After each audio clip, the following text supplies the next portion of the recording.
Unstoppable D, 1134 kHz, Patropa Radio, iba tayo!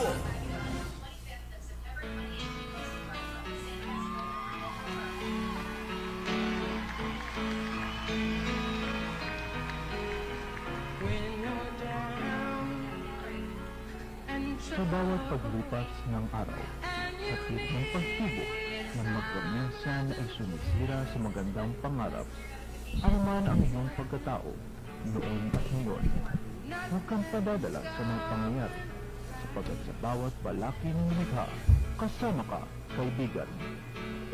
Araw-araw, Lunes hanggang Biyernes, dito sa DWWB, Radyo Kawal Pilipino. Kasama ka, kaibigan. Just call my name, and you know wherever I am, I'll come running to see you again.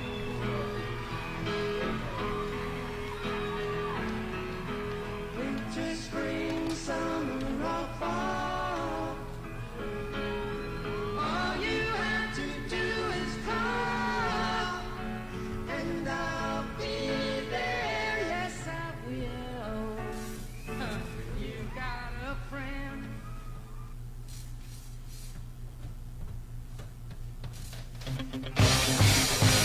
All you have to do is call my name and I'll be there.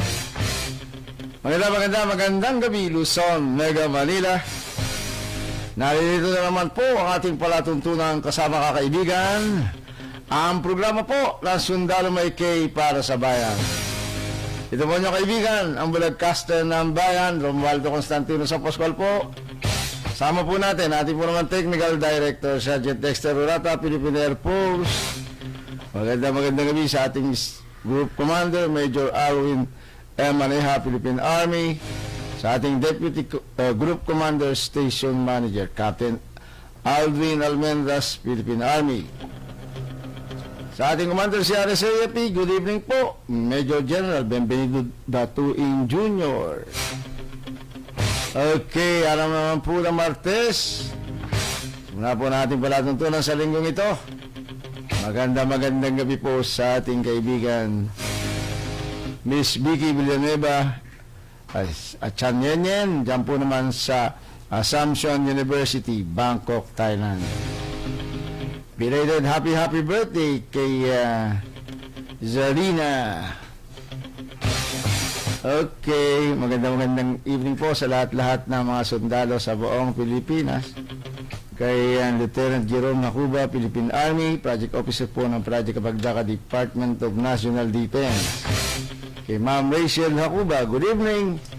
Lahat po ng opisyales at membro ng Soldiers with Disability Group.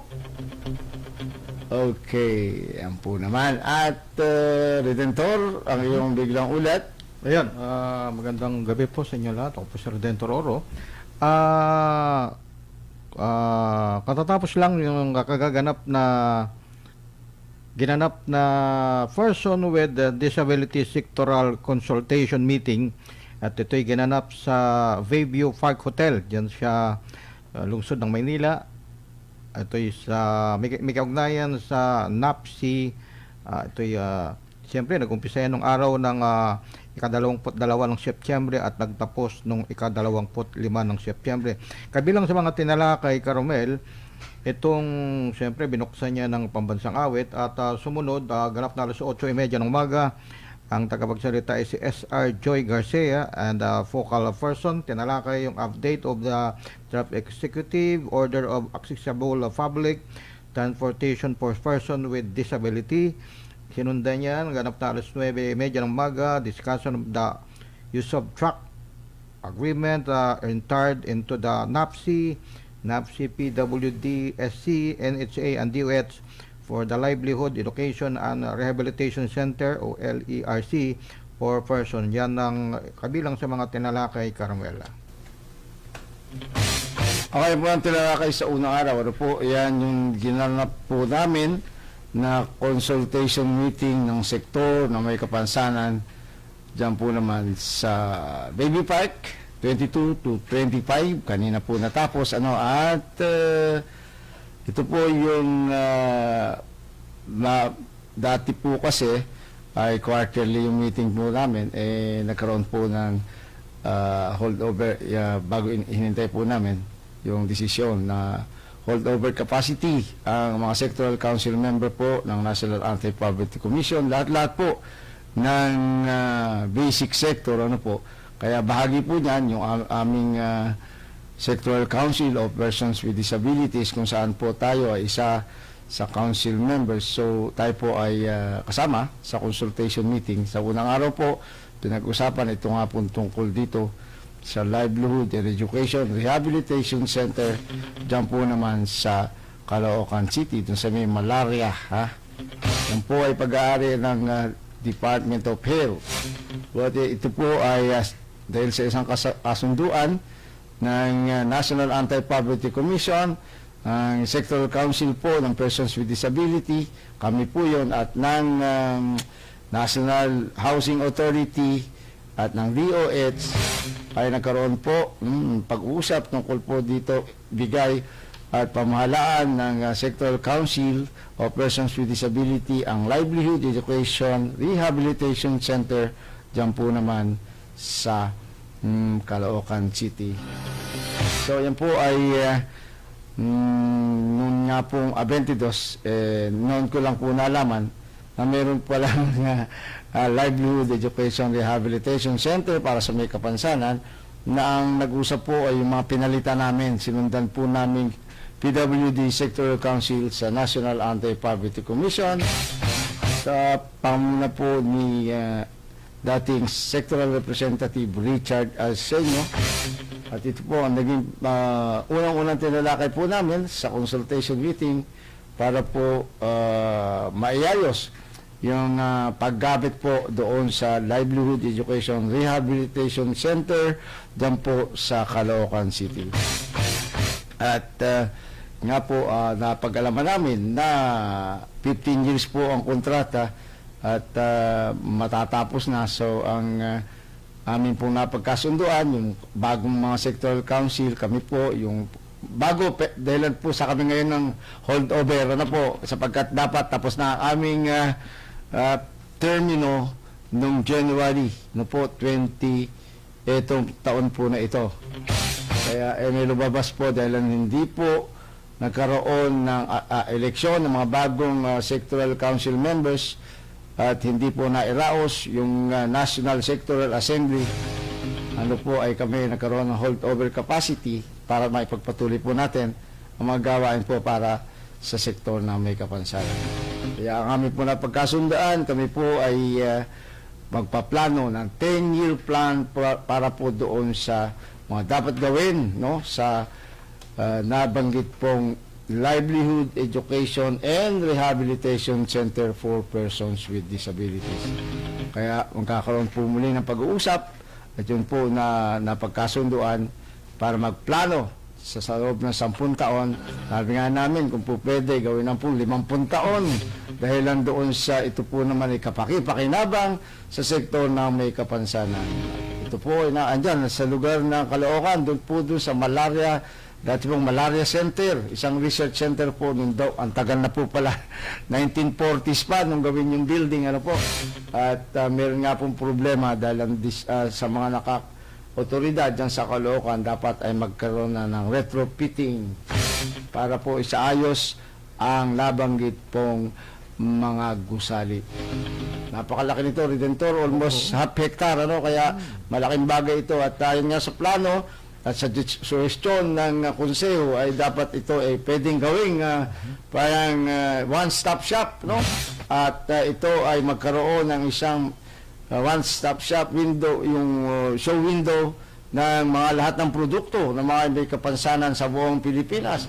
Pwedeng magkaroon dyan ng mga produkto na dyan na rin ibebenta, no? Dyan i-display mula po sa iba't ibang bahagi ng kapuluan.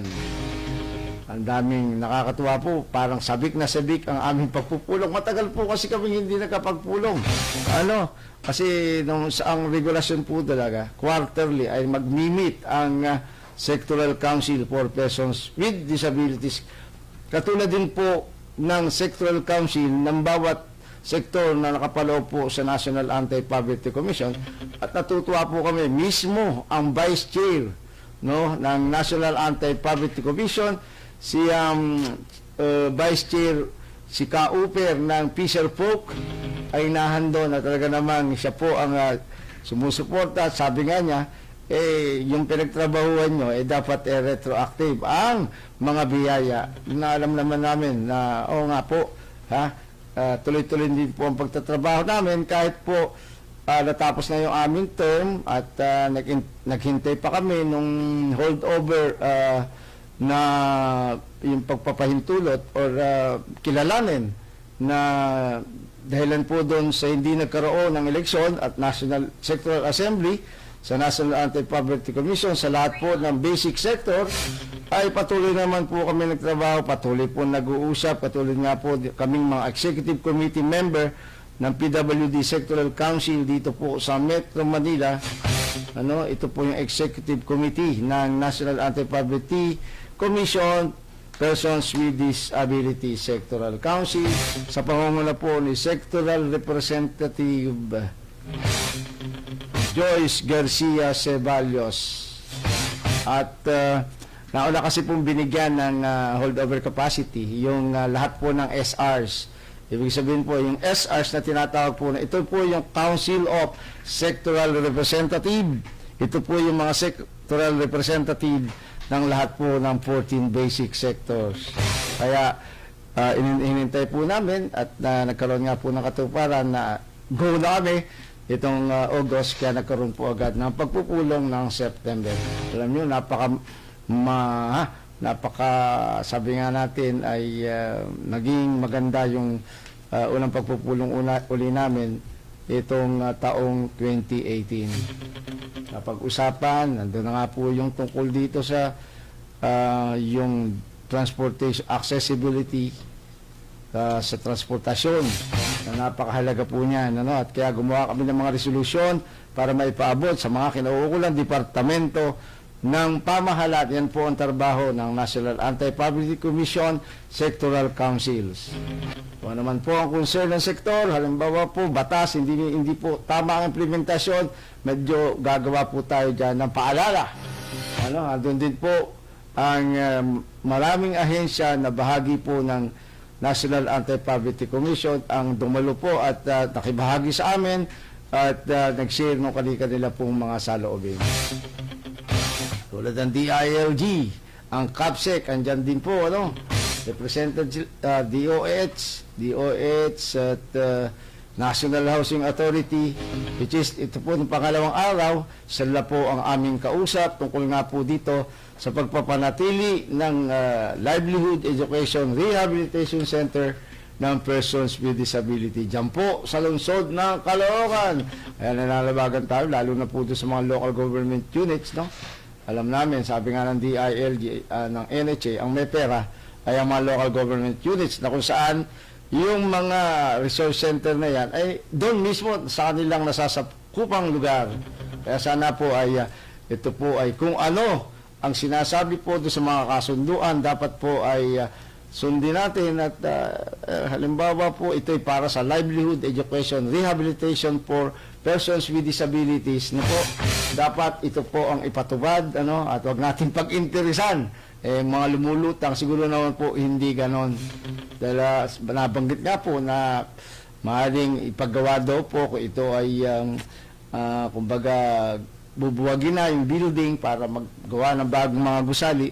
Ang kaisipan po yata na marami doon sa lugar, lalo na yung mga barangay, ay gawing parang iibahin yung purpose nung nabanggit na bakit na itayo at ibinigay ang pamamahala sa persons with disabilities ng Livelihood and Education Rehabilitation Center na yan. Ito po ay dating research facilities ng Department of Health, lalo na nung nagkaroon ng outbreak ng malaria sa atin sa bansang Pilipinas. Nung hindi na po ito magamit, dahil nga po kumbaga yung malaria na yan ay napigilan naman at nagkaroon na ng mga research. So, inabandon ng Department of Health ang building na yan at ibinigay sa isang kasunduan between doon sa Department of Health, National Anti-Poverty Commission at ng National Housing Authority. Ngayon po, namamahala dyan ay isang grupo ng mga may kapansanan, ang Bagong Buhay Multipurpose Cooperative sa pangunguna po ni Mr. Richard Arsenio. Anybody Dentor? Oo. O, ano yung ho?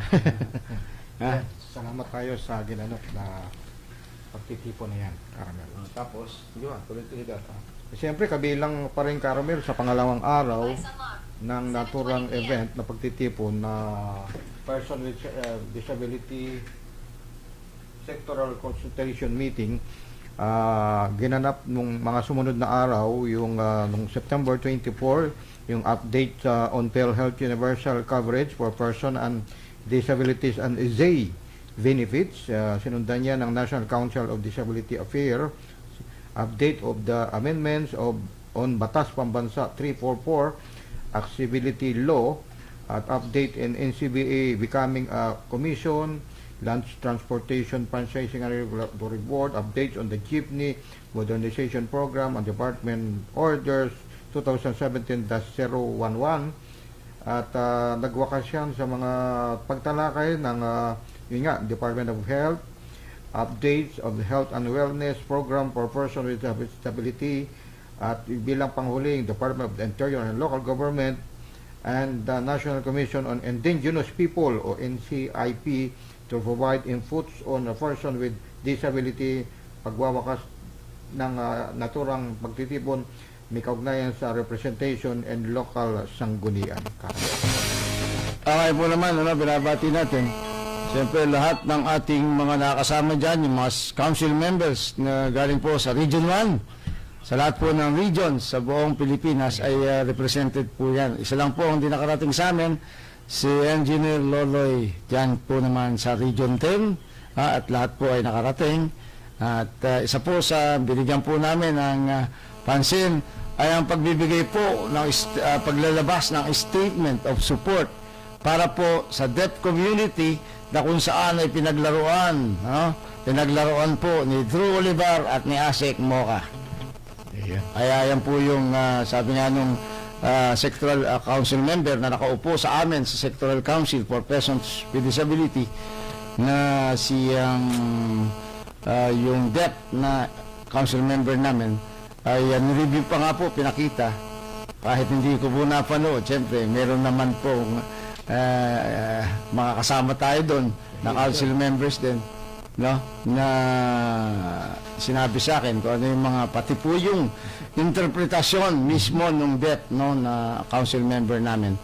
No? At yung mga dalawa po, yung language interpreters po, na sinama doon namin sa pagpupulang para talagang makita kung meron po talagang nilabag, at parang public ridicule, yung ginawa, kaya yan po ang malakas, at talagang aming madiing, aming pong kinukondem, sa sektor na may kapansanan, ang council member po, sectoral council po ng persons with disability sa National Anti-Poverty Commission ay talagang nagbigay po ng suporta na dapat kung pwede, kung ano yung tinatadana ng batas, ibigay sa kanila.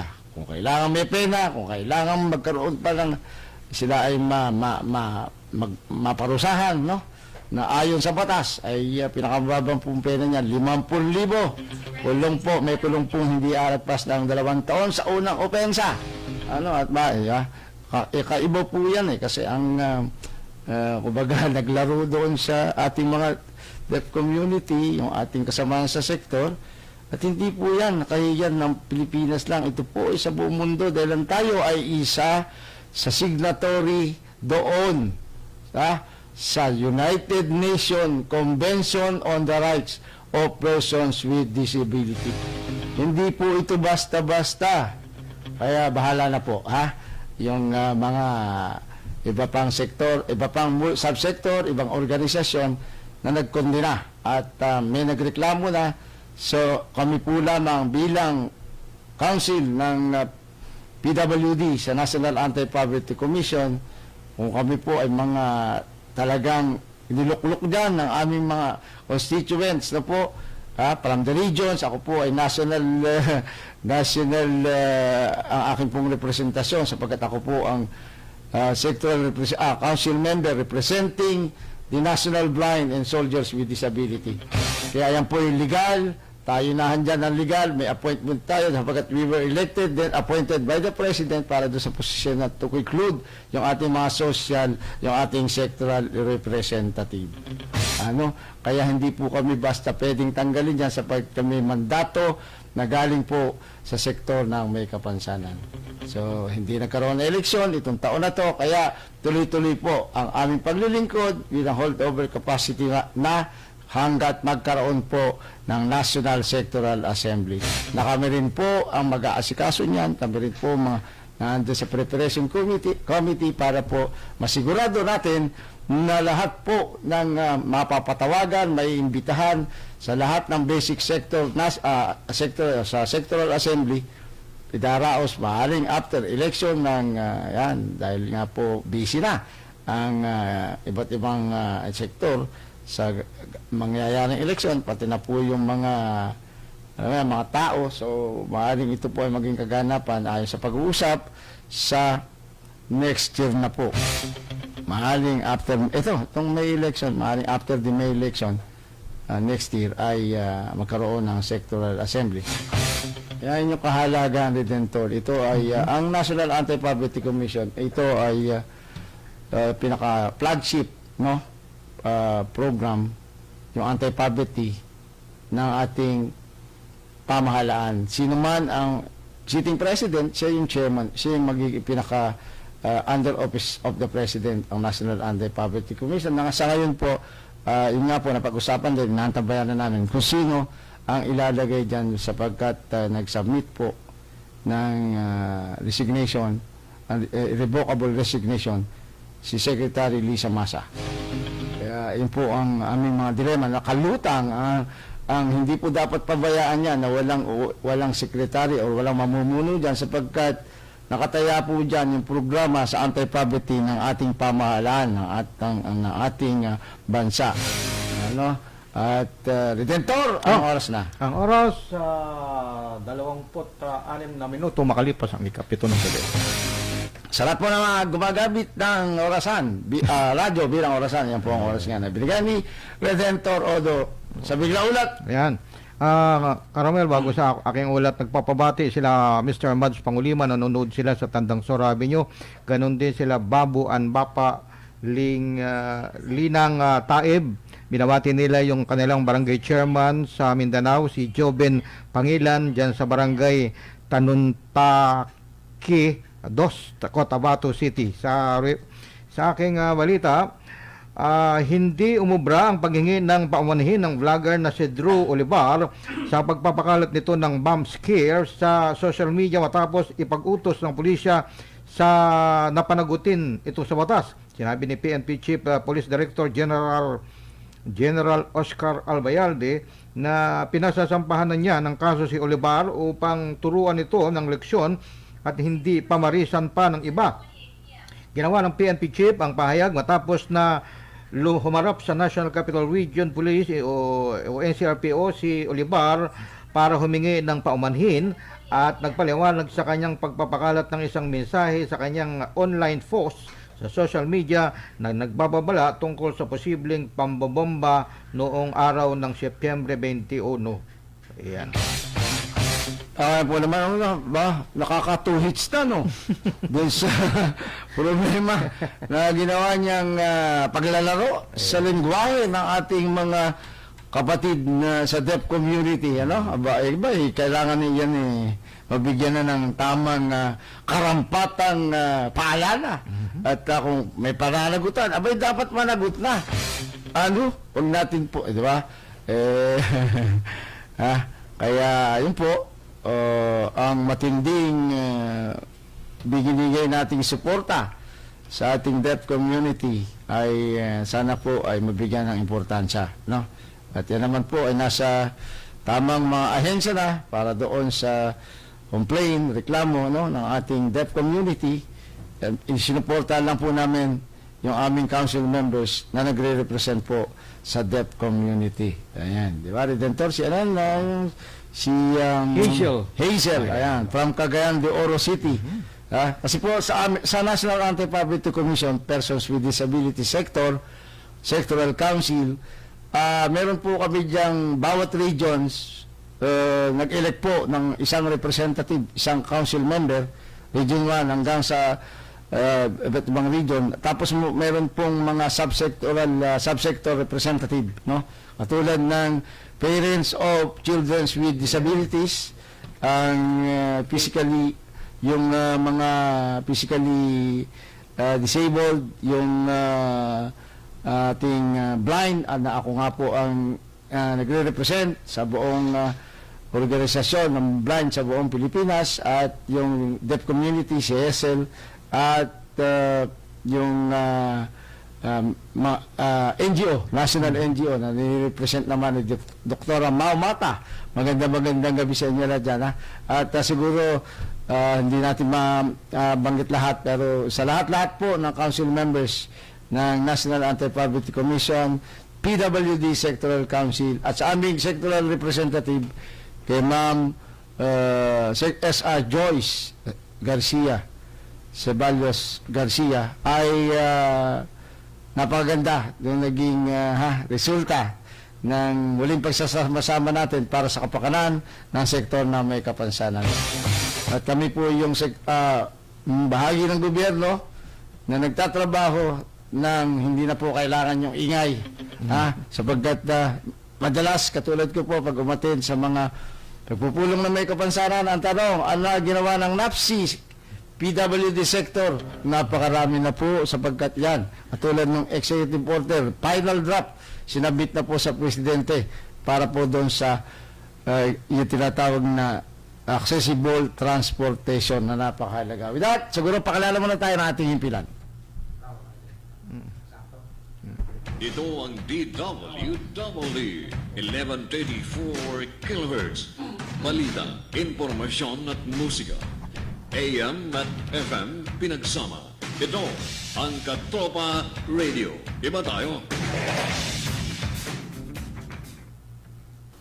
Kaya pa natutok sa 1134 kHz, DWW, Katropa Radio. Iba tayo. Kami po ay kasapi ng KBP, kapisana ng mga broadcaster ng Pilipinas, Philippine Standard Time, 7:30 p.m.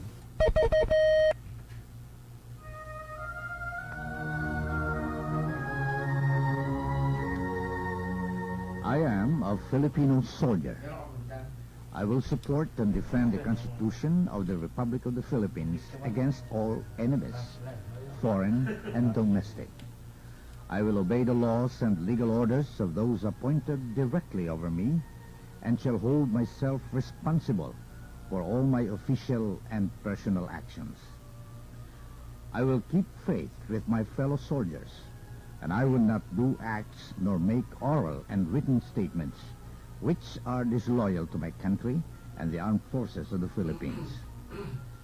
I will render respect to the Filipino flag at all times and dedicate myself to the principles of justice, freedom, and democracy.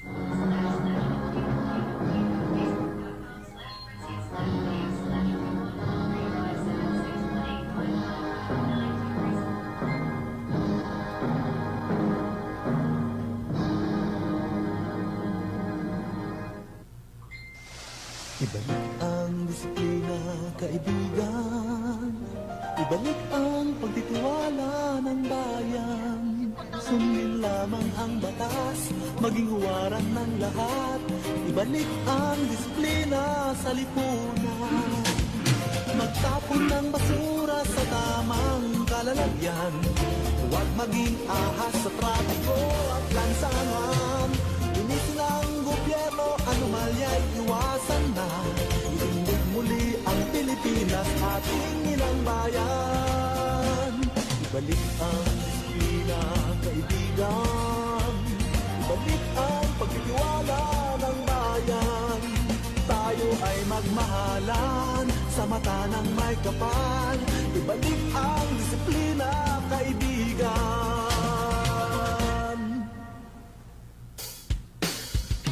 Sa pagising sa umaga, ngiti ko'y masaya. Narinig sa radyo, boses ng katropa mo. Iba't ibang uri ng kwento, mapapakinggan dito. Sa Luzon, Visayas at Mindanao, pati sa buong mundo. Makinig na sa katropa, dito di ka mag-iisa. Makisaya, makibalita, makiawit sa musika. Sabay-sabay at sama-sama, tungo sa pagkakaisa. The best at liga ka dito, sa Katropa Radio. Iba tayo. Ito ang DWDD 1134 kHz Tatropa Radio. Iba tayo.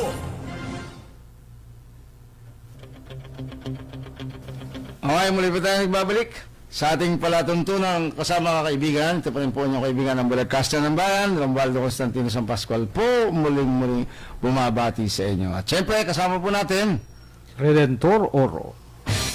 okay, bigyan po natin ng pagsaludar, pagbati. Talagang ngayon lang po naman natin ito babatiin, no?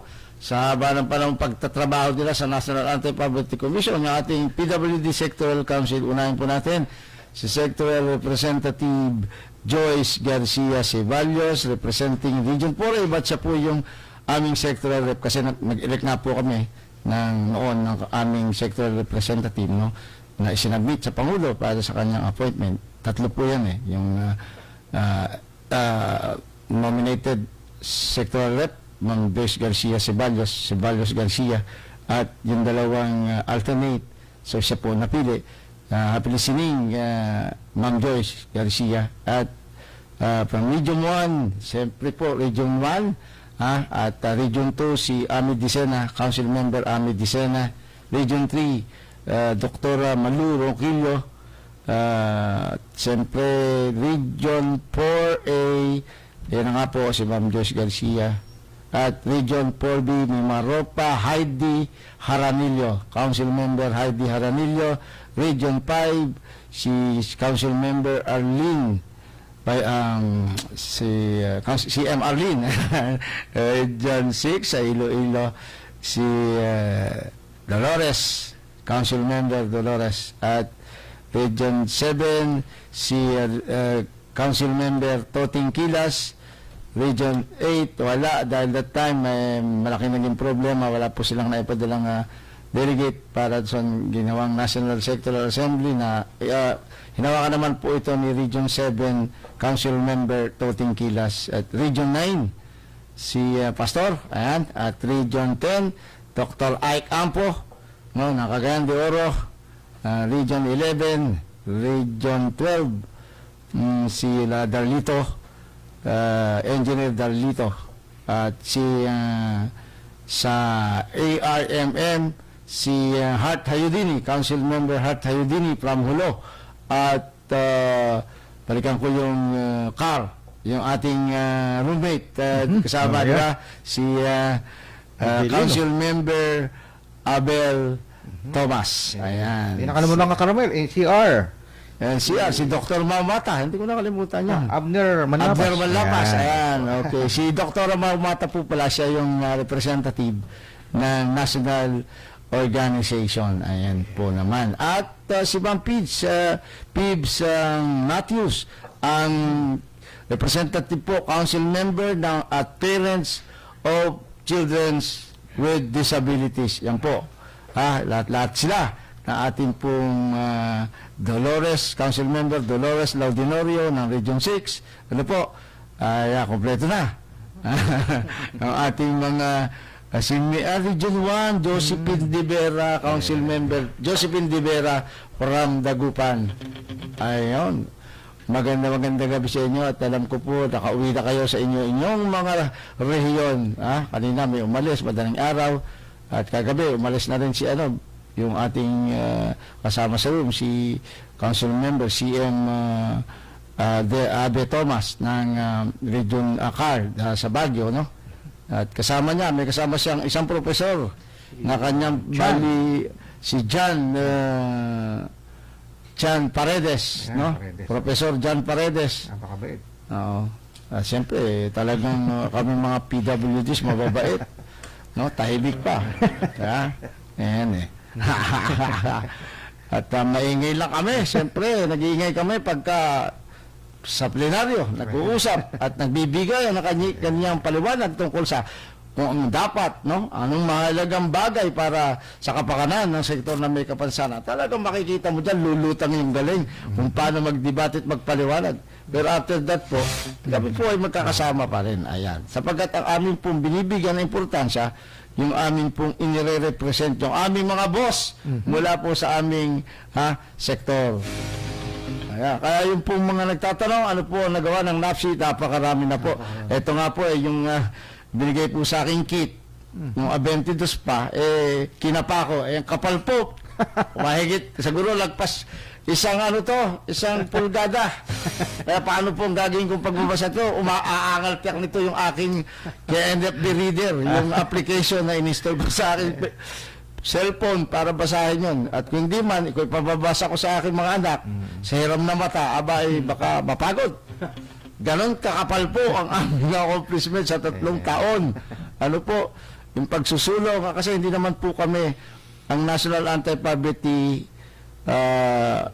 PWD sector ay hindi po nag-i-implement. Kami po yung, gumagawa po kami ng mga resolusyon para ipaalala, ipaabot, katulad yung pagdadrop po ng EO para sa accessible transportation, bahagi po kami sapagkat nung yan po ay pinag-uusapan, kasalukuyan pong nasa balag ng alanganin yung aming posisyon bilang mga council members sapagkat natapos noong January 2018, itong taon na to, ng January, yung amin pong term bilang mga council member. Elected po, sinasabi natin, elected council members ng National Anti-Poverty Commission, PWD Sectoral Council. Ano po? Kaya, yun, lumabas naman yung yung kautusan para manatili kami hanggat hindi po nakakaroon ng National Sectoral Assembly at eleksyon ng mga bagong council members na mag-i-elect naman po ng mga bagong sectoral representative sa kanya-kanyang sektor, di ba? Kaya ayan po ang aming hindi po kami maingay sabat ganun po ang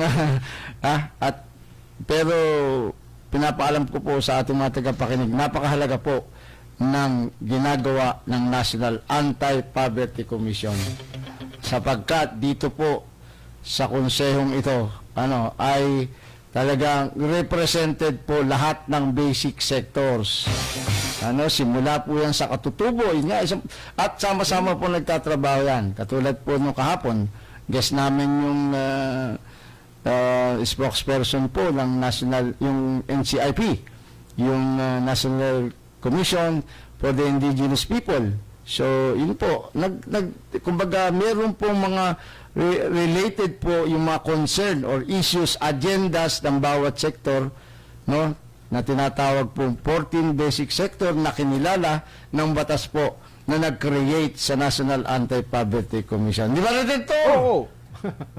Kasi, okay, biglang ulat. Ayan. Diretso libing ang 21 katao na biktima ng pagguho sa barangay Tanaan, Naga City, Cebu. Sa ulat, ang 16 sa mga biktima ay inilibing ng kampanilya kung saan hindi umano sila nakalabas ng kanilang bahay nang mangyari ang trahedya. Binisita na lamang ang mga ito ng kanilang mga malalayong kakilala upang makilibing. Samantala, umakyat na sa 51 ang mga labi na nahukay ng mga rescuer. Inamin naman ng Incident Force Ground Commander na si Baltasar Tribunalo Jr.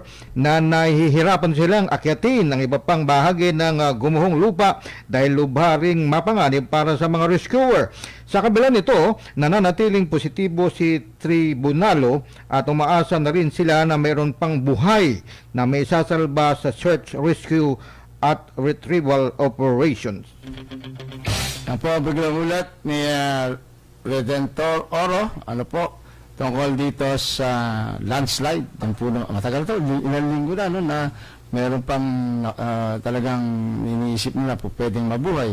Sana po, ano, at alam nyo, yung mga ganyang natural calamities ay malaki po yan na mga faktor para magkaroon ng may mga kapansanan, di ba, Redentor?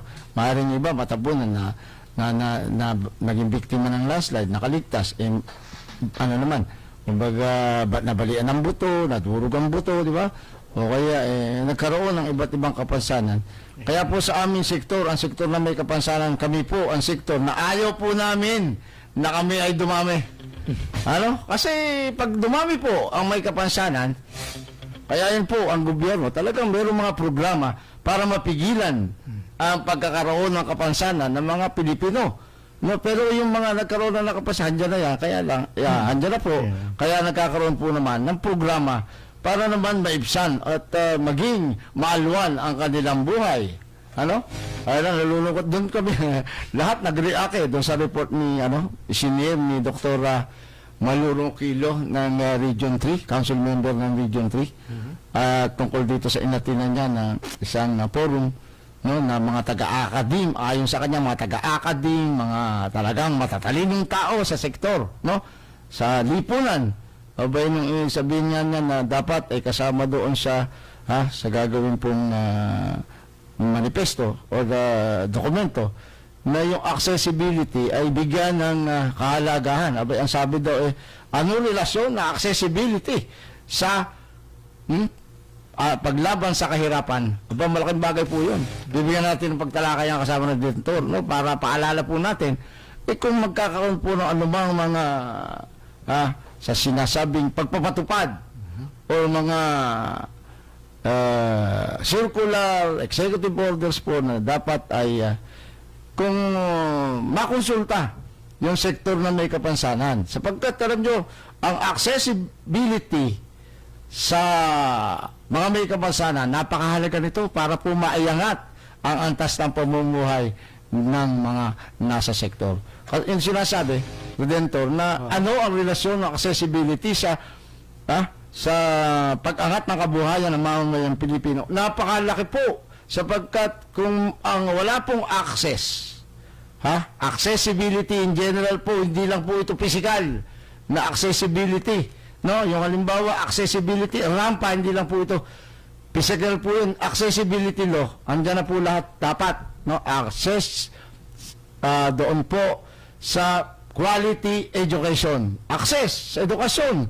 Kung bibigyan ng maganda access sa edukasyon ang ating mga mamamayan, lalo na po yung PWDs, may problema po. Talagang hindi aangat ang buhay nila. Access, no? Sa hanap buhay. Ayan. Bigyan ng hanap buhay ang mga PWDs. Hindi naman natin hinihingi yung maka-access tayo sa hanap buhay pero hindi tayo kwalipikado. Kailangan yung, nandun naman qualified persons with disabilities. No, halimbawa, pumasok ka sa pamamahayag, kailangan qualified ka. Hindi ibig sabihin, bigyan na natin, kasi bulag. Hindi naman po ganun. Di ba? Yun. Di ba, Mr. Redentor Oro? Kaya, yun, alam mo, nabubuhayan ako ng loob pagka yung nagkakaroon kami ng pagpupulong sa Anti-Poverty Commission na handun yung mga hinaing ng ating sektor at nabibigyan kasagutan agad. Kaya ito ko sinabi ko, napakahalagang batas, napakaganda na nangyari ito sa panahon po ng dating Pangulong Joseph Ejercito Estrada. Ito po ay una sinimulan po ni President Fidel Valdez Ramos. Yun po ang istorya ng Anti-Poverty Commission, Anti-Poverty Law sa Pilipinas. Una po ito ay kung tawagin noon ay SRA, Social Reform Agenda. Yan po ay sa panahon ng pamamahala ng dating Pangulo Fidel Valdez Ramos. Nakasama rin ako dyan, bago-bago ako sa sektor noon. Nakatin po ako ng Social Reform Agenda Meeting, Assembly, na ginanap po dyan naman din sa PICC. Ang aming na-elect na Sectoral Reform Council, representative, ay si Captain Oscar J. Talion. Siya po ang kauna-unahan. SRA pa noon.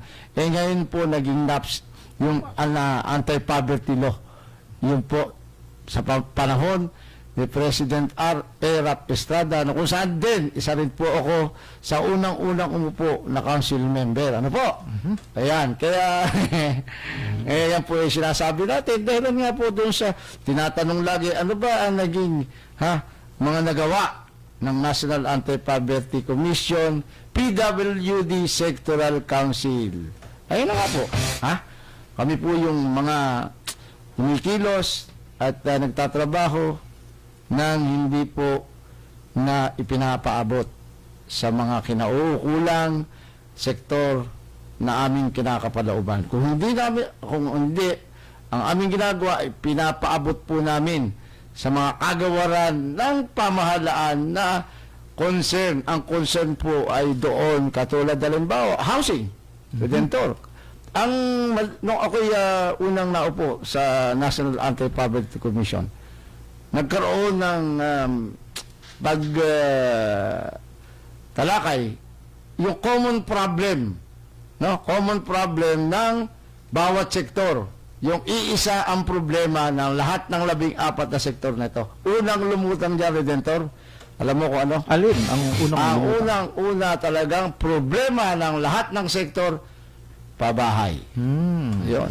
Kaya nagkaroon ng mga pakipag-usap sa ating National Housing Authority, ano ang kanilang magagawa. At sa amin nga, aming mga isinulong, ay sana sa mga proyektong pabahay ay mayroong a certain percent, halimbawa, sabihin natin, 100 bahay para sa lipunan ipapagawa, housing project, public housing project, sana nga meron doon. At yan naman ay nasunod sa ating panukala, sa panukala ng ating sektor, na kung magpapagawa ng housing, ng programa para sa housing, kasama ang PWDs, at least sa 110, na accessible talaga. Siyempre, alam yun kung sino yung titira doon, kung gumagamit ng wheelchair, kailangan walang hagdan to, Redentor. Di ba? Pero kami, kung bulag ang titira doon, maski may hagdan, okay lang yan. Kami nagagawa ng paraan para, tulad ko, kung ako magkakaroon na bahay, ang pangarap ko, yung halimbawa sa may pinto pa lang, meron isang chime na tao, may mga signal, audio, ayan, magsasabing, eto na bahay mo, pagkalalapas. Di ba?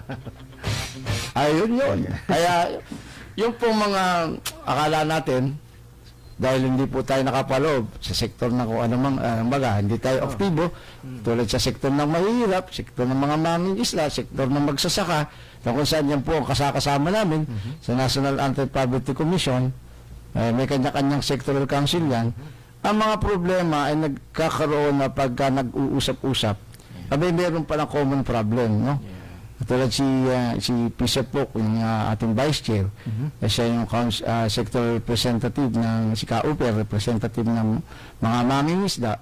Nga yung nabanggit na yung pagkakulangan sa isda na umaangkat pa tayo sa bansang China na mukhang hindi maganda dahil mukhang masyadong ilado na kung dumating dito dahil siyempre stock pa yan, freezer, paglabas na sa freezer, siyempre ibang temperatura na magkakaproblema. Yun nga po, kasi may batas ng local fishing rights. Ibig sabihin, merong itinakda ang batas na pag municipal waters, ang nakakaalam doon, yung munisipyo. Ito yung tinatawag na local fishing rights na hindi po pwedeng pumasok sa teritoryo na yan ng munisipyo, yung local fishing ground na sakop ng munisipyo, ay hindi pwedeng pumasok yung malalaking mangingisda. Yan ay para doon sa ang gamit na bangkalang disagwan, tapos mapasukan mo ng mga high-tech na pati yung isda, alam kung saan nahandon. Di luging-lugi. Kaya ganyan, may protection ng pamahalaan natin, yung lahat ng sektor. At tulad ng mga mangingisda, may protection yan. Simula sa kanilang municipal territory, doon sa municipal local fishing laws, meron na tinatawag na local yung fishing right, na hindi po pwedeng pasukin ng kahit ito ay sabihin natin yung distansya from the shore, from the shoreline o kung ano man yan, kayang pasukin dahil malalim, kayang pasukin ng malalaking fishing vessels, hindi po pwede dahil meron pong boundaries para ka lang makapasok doon sa iyong pangingisdahan. Yan po. Kaya sabi ko nga po, napakahalaga ng marami pa pong hindi nakakaalam, kaya mismo dito sa ating himpilan, sa ating programa, dinidiinan natin ano yung National Anti-Poverty Commission. Ito po ay isang sangay ng gobyerno na nasa ilalim po ng Office of the President. At para mapunta ka sa Sectoral Council, halimbawa po ng Urban Poor, Sectoral Council po ng Indigenous People, Sectoral Council po ng Senior Citizens, Children, Sectoral Council po ng Youth and Student. Iba po kasi, baka magkamali tayo. Yung Children at Youth, yung Sectoral Council po ng Children, iba po yun sa Sectoral Council ng Youth and Student. Meron po silang sarili, magkahiwalay na Sectoral Council na pinangunahan ng Sectoral Representative. Ayun, di ba? Kaya dito po napag-uusapan lahat ng problema ng buong lipunan sapagkat represented po ang lahat ng sektor ng lipunan. Simula sa matatanda, sa labor, meron pang formal labor, merong informal labor sector, kompleto po yan. Senior citizen sector, indigenous people, katutubo, yung pong IPs, no? Kompleto, kababaihan, cooperative, yung Sectoral Council of Cooperatives, meron din. Kaya wala ka nang hahanapin pa dito, kung bibigyan talaga na importansya, dito na pag-uusapan at matutulungan ang Presidente para sa mga rekomendasyon paano po maitataas ang antas ng pamumuhay ng bawat mamamayang Pilipino. Di ba? Kasi dapat yung mga rekomendasyon, yung mga proposal na dapat na remedyo sa anumang nagiging problema tungkol sa kahirapan ng ating bansa ay manggagaling yan doon sa tao, sektor na apektado ng problema. Di ba? At ulit Redentor, problema sa bigas. Di ba? Parang wala namang pagkukulang yan, pero mayroong mga enterprising na sabihin natin, mga hoarders, kung ano man yan, na pinalalabas nila, nagtatago, hinahanap naman yan ng mga ating taga NFA, DA, di ba? Kaya doon sa sektor naman ng mga magsasakayan, sila yung po pwedeng magbigay na rekomendasyon sa ating Pangulo ano ang dapat gawin sa sektor ng agrikultura, yung ating mga magsasaka. May konseho din yan, no? Na nasa ilalim ng National Anti-Poverty Commission, ang biglang ulat na Redentor. Umabot na sa 26,769,717,985 ang pinsala ng bagyong umpong sa sektor ng agrikultura ayon kay Agriculture Secretary Emmanuel Piñol. Ayon kay Piñol, ang rice sub-sector ang nagtamo ng pinakamalaking pinsala na nasa 14,534,562,756. Ang fruit trees ay nagtamo naman ng 79 million na pinsala, livestock 45 million, fisheries 2 million, at irrigation facilities, machineries at iba pang equipment 528 million pesos. Okay, yun po naman ang biglang ulat ni Redentor Oro para po sa gabing ito. At tayo may ilang minuto na lang, Redentor Oro. Mayroon na naman tayong Tagar! 3 minuto. At sa 3 minuto na yan, pwede pa natin talakayan yung iba't ibang mga napag-usapan dito po sa consultation meeting ng ating National Anti-Poverty Commission, PWD Sectoral Council. At usually nagkakaroon kami ng mga reports niyan Redentor. Halimbawa, report ng Region 1, ano ang accomplishment niya doon bilang council member. Tapos report ko rin bilang mga ginawa namin sa sektor ng Kabulagan at Soldiers with Disability. Kaya naipaliwanag ko din sa iba pang nating mga, lalo na yung mga sundalo natin na nakadaupang palad natin sa isang activity na na ipaliwanag ko sa kanila. Darating din ang panahon kung sila ma-separate from the service, ay mabigyan natin ng importansya yung sektor natin. Kasi isang malaking sektor, subsektor ng PWDs, ang soldiers with disability. Kasi noon, sa magsimula kami, ito ay maabot na sa bilang na 3,000 Redentor. 3,000 ang yung warm bodies, no, na membro, opisyal at enlisted personnel ng ating kasundaluhan. Noon pa, panahon pa nung yung mga nabubuhay pa na umabot sa yung mga, kahit yung international campaign, yung mga nasa PEPTOC, katulad nila Colonel Flores, galing sa PEPTOC yan. Sila yung resulta, yung kumbaga biktima ng giyera sa Korea, no, hanggang ngayon ay buhay pa ang organisasyon na yan at marami pa po yung talagang survivor niyan na nakakatulong namin para maisaayos po ang mga pwedeng pangangailangan ng ating sektor ng soldiers with disability, lalong-lalo na po tungkol sa benepisyo na wala namang problema tungkol sa benepisyo sapagkat ito po naman ay batas na talagang tatanggapin namin yan. Walang ibang pwedeng pumigil yan. Ang sinasabi po namin, suporta pa doon sa mga nagkakaroon ng kapansanan ng sundalo ay yung mga tulong na nanggagaling sa gobyerno na pwede po nating bigyan po ng maipaabot sa ating soldiers with disability. Anong oras na, Redentor? Ayan, 1 minuto na lamang. Mag-awakas ng programa. Okay, paalam ko na. Yeah. Ako po ang inyong lingkod, The Redentor Oro. Muling nagpapasalamat sa inyong pagsubaybay sa programang Kasama Kakaibigan. Magandang gabi. Okay, yun po at ang tabay sa palatuntunan Pilipino muna na Kuya Atong Balatong. Salamat po sa lahat-lahat ating mga nakagapay. Salamat po. Magandang gabi po kay Doc Ayong Lorenzo, EDL Group of Companies, Mr. Manny Berbano, at kay Doc Engineer Epi Lorenzo ng EDL Group of Companies, Architect Reynaldo Campus, classmate. Magandang evening sa iyo. At kay Attorney Mark Tolentino ng Tolentino Law Office. Magandang gabi po sa inyo lahat. Ito po inyong kaibigan, ang broadcaster ng bayan. Salamat kay